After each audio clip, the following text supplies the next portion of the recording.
Before I start, I just want to say thank you to EA for letting me make this video and giving me early access to the game. Always a pleasure, and I really hope you enjoy what's to come. 2 cars in one go. Great job. Really impressive.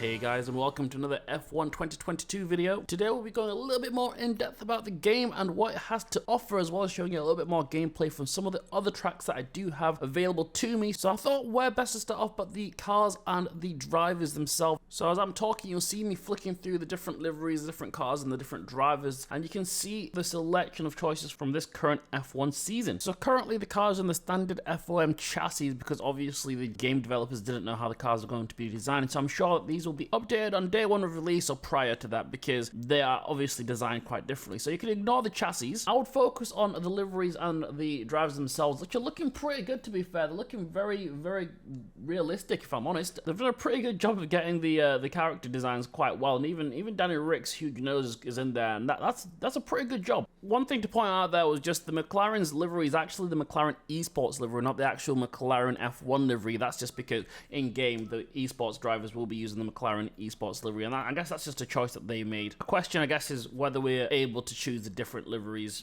in the future. I'm not too sure yet. Other than that, I really like how the liveries do look, considering that they're using the normal chassis. They've done a pretty good job of getting it quite right, and it's looking quite beautiful in game, as you're going to see as well. Out of interest, it'll be good to know what you guys think about the liveries and the design of the drivers themselves. Leave a comment down below, and also drop a sub whilst you're there, because why not? Considering the improvements that they've made, it'd be very interesting to see how it's going to be incorporated in F1 life. I wonder if this could be something like the metaverse, where you can like walk around with your VR headset. I'm not too sure, but yeah, something to be looking out for there, considering the amount of work they've put in the graphics here. For the majority of the video, we're going to use Sebastian Vettel, I think, because I don't really use Aston Martin much, and I thought I'd give it some love. So we're going to do a Grand Prix, but before we do that, I thought I'd show you some of the assists that we've got this year. So no major changes from last year from what I saw. We still have the steering assist as normal, braking assist as normal, ABS, nothing's changed. Traction control, you still have the options of off, medium, and full. Dynamic racing line, you can still choose the 2D and the 3D line as previously, in addition to just the options of a corner and full racing line. You still have the gearbox with the suggested manual and automatic. Pit assist and pit release assist is still on and off, as well as the ERS and DRS options are still on and off. So looking at the weekend structure, we have the standard weekend structure, and then we have this authentic, where if you're at Imola, Austria, or Brazil last season, it would put in a sprint weekend as well, but you can also choose a sprint and race weekend where you can add it in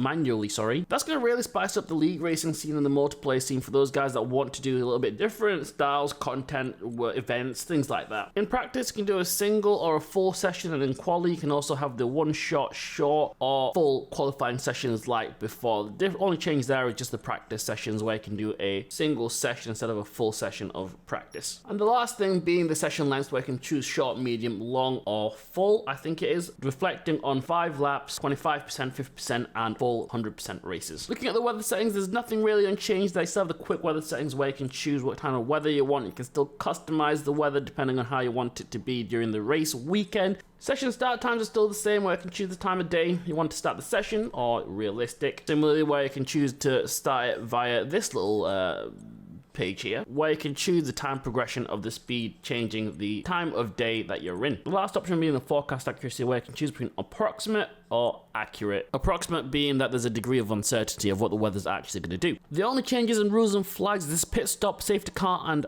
formation lap experience, where you can choose between immersive, where you drive it yourself, you're driving the car, or broadcast, where there is a highlights kind of broadcasting feature that drives the car for you, and you just watch all the way up until you need to take control again. In the simulation settings, nothing's really unchanged, still the same things as last time. There is one option that stands out, which is the pit lane tire sim, which is an option that allows you to turn off the ability for your tires to change temperatures whilst you're in the pit lane. Don't know why you need that, but it's there. A warm welcome to all of you joining us in Silverstone today as the grid begins to form up for what we hope will be another phenomenal race. It's time. Anthony Davidson joins me once again in the commentary box, and it's fantastic to have you here with us today. But I'm curious, as a man with experience out on the track, how do you stop those pre-race nerves from becoming overwhelming when you're lining up on the grid? Well, I imagine they'll be starting to feel the adrenaline as they anticipate the rundown into turn 1, a bit like preparing to go into battle. The unknown situation will bring nerves, but that's a good thing. It will keep them focused on the moment and on their surroundings as we build towards the start of the Grand Prix. And getting into the race weekend now, we've had a redesign of the race strategy menu, which is looking a lot nicer, a lot more pleasant on the eyes, though, for sure. I really like it. And the only change that has come from the setups is only the adjustment of the wings. Previously, it was 1 to 10, and now it goes 1 to 50. So for those people that want to make micro adjustment to the wings, they can now do so, and probably people are going to be happy about this. And also, the max pressures that you can apply to your tires has been increased slightly, but I'm not a setup wizard, so it's really hard for me to comment on it. As we get into the race, you'll see the new broadcast experience that you can enable. So this is the formation lap broadcast experience, which you as the driver are not in control of the car. It's just the AI taking over, and there's the commentary over the top as you go around. It's really good, kind of gets you in the mood. So if you do league racing and you don't want people to drive around, that's your choice. You can turn that on or off. I think this is going to cater to those guys that do casual game, casual racing, people that don't want to hardcore sweat, do the formation lap, do the safety car stuff, all of that. They don't have to do it anymore. They can just choose to turn it off and let the AI drive, and they just do all the driving aspects of the of F1. So now all the drivers are lined up to the grid. We get back into the car. Nothing's really changed here. It's still the same cockpit, same MFD that we know. It's just a little bit more slicker, a bit better design. One thing that I really struggle with still is the start of these races. I haven't clocked it yet, but that's just me. The AI really fun to drive with this time around. In my experience so far, I found that they're a lot more aggressive. They will send it into you if they see a gap. So if you leave them just a little glimpse of room, be sure that they will take that. And they're also more aggressive in defending. In terms of the handling of the car, it has definitely changed this year in comparison to last year. I find that in this game in 2022, it feels a little bit more refined. Like I have a little bit more control of the car. I know it didn't look like it there, but it does feel like I have a little bit more control of the car. I can kind of dive it further. I can do a lot more things with the car confidently than I could before. I don't know if that's just because of the setups or what's going on, but I definitely find that I'm enjoying driving this year's car more so than I was in F1 2021.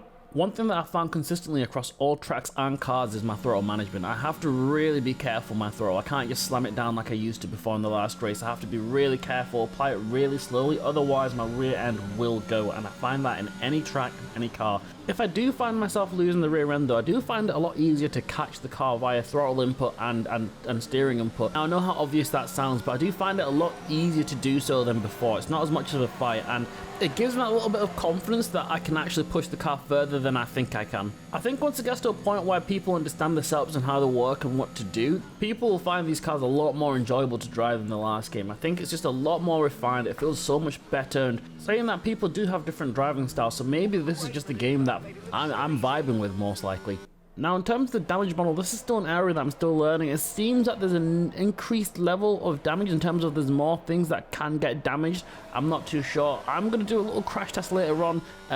But here, actually, there's an incident coming up. So you can get a judge and you can see what kind of things that you can damage on your car. It's currently myself, my teammate Stroll, and Alex Albon. I think Alex Albon hits us from the side here. This gives us some side and rear diffuser damage, which gets worse over time because we're currently playing in simulation damage. I don't know why. But as you can see, we can get front wing, floor, tire, side pod, undercarriage, rear diffuser, rear wing damage, which I think is all the same as last year. So this is a little quick crash test I did later on. If you look at the front left tire, the front left deflector shatters when it crashes, and I'm really interested to see if that is going to be a consistent damage model that is going to be applied to the rest of the car. I'd really love to see it. I know that they tried it in the 2021 beta and then they reversed it, but one can hope. So let's talk a little bit more about Jeff, or the lack of Jeff. Jeff got sacked and now has been replaced with Mark, or more specifically, Mark Priestley, who's an ex-mechanic for McLaren. He worked for them from 2000 all the way to 2008, 2009 time, I think it was. When recording for the game, they used actual mics that engineers do use to their drivers, so Cody's and EA are really trying to capture the authenticity of being in the actual car and hearing it engineer, and I'm really looking forward to seeing what is going to come out of this over the next couple of games. Here is some raw footage of me just talking to Mark and trying to ask him a few questions, seeing how he responds. No need to worry about the tyre condition for now. Everything's looking good. Weather report. The rain's a few lap outs yet, but it is coming, so be careful. Dry's definitely seem like the fastest tyre at the moment. Full race update. Full race Currently update. P11. Currently P11. Hamilton's ahead of you. Our gap to the car in front is 1.5 seconds. They're on fresh mediums, and Verstappen's behind. They're on fresh mediums. The distance to the leader is 33.0 seconds. Your pit window is open. Pit window currently open, and that's 8 laps to go. Driver in front. Verstappen ahead. Okay, gap to the car ahead is 1.1 seconds. They're on fresh mediums. Pit stop information. Alright, we'll be doing one more stop today. One stop left in this strategy. Your pit window's now open. Pit window is open. Vehicle condition. The side pods have taken damage. You might start to pick up a little bit extra drag. The underbody's taken some damage. Expect some significant impact to performance, I'm afraid. Okay, you have damage to the rear diffuser. Performance will be noticeably worse beyond this point, I'm afraid. We expect you'll be noticing a bit of grip loss in the tyres around now, so just be careful. Set intermediates. Okay, we'll fit inters on your next stop. So that gives you a good idea of what you can expect from Mark. I need to stop calling him Jeff. From Mark.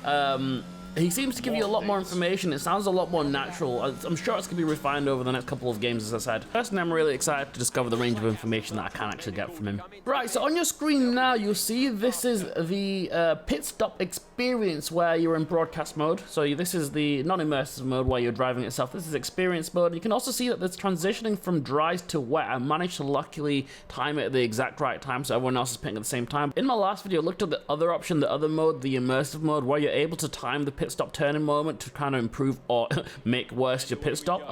That's another version, but in this one, this is the broadcast, so that's all done for you. So once again, as you're leaving the pit lane, you're still in that immersive mode, and as soon as you cross that line, which you're about to do, it puts you back in control of the car, and that's really tricky, to be fair, because you can get caught off guard and go straight into the wall if you're not expecting. You have to really be sharp. This transitions us nicely into the wet weather of the game. Now, wet weather driving, I'm finding I'm having to adapt a little bit.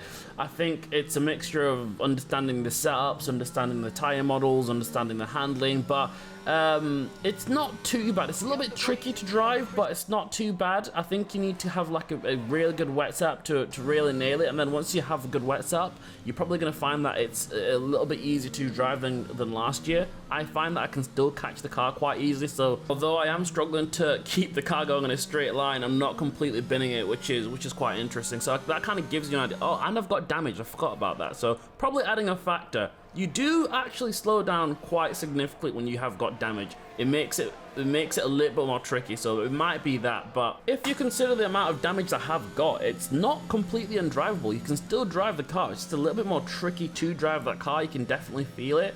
It's not as grounded, but it's not undrivable, and I think that's a good thing, because last season when you have damage, it makes it really tough to drive. Even if you have front wing damage last game, it was quite difficult to drive that car, but at least this game it is drivable. You don't have to pit straight away. You can stay out and pray, but yeah.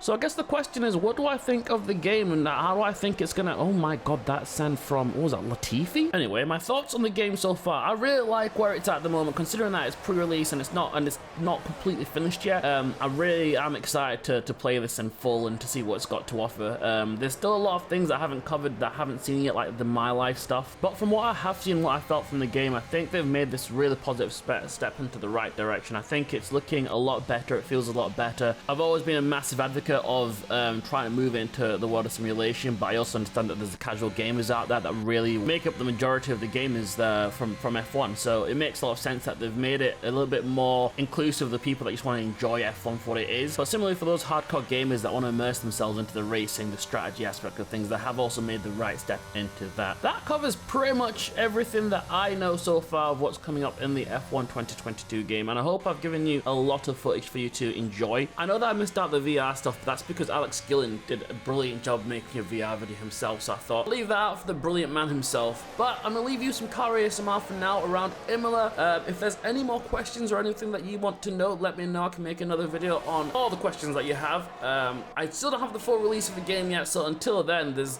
a limited amount I can show you, but yeah, I'm happy to answer any questions. Right, if you enjoyed the video, make sure you leave a like and a sub down below. Better yet, make sure you drop me a follow on Twitch. I'm always live on there, and we're always chatting about different stuff. But for now, you guys have a great rest of the day / evening. Bye bye.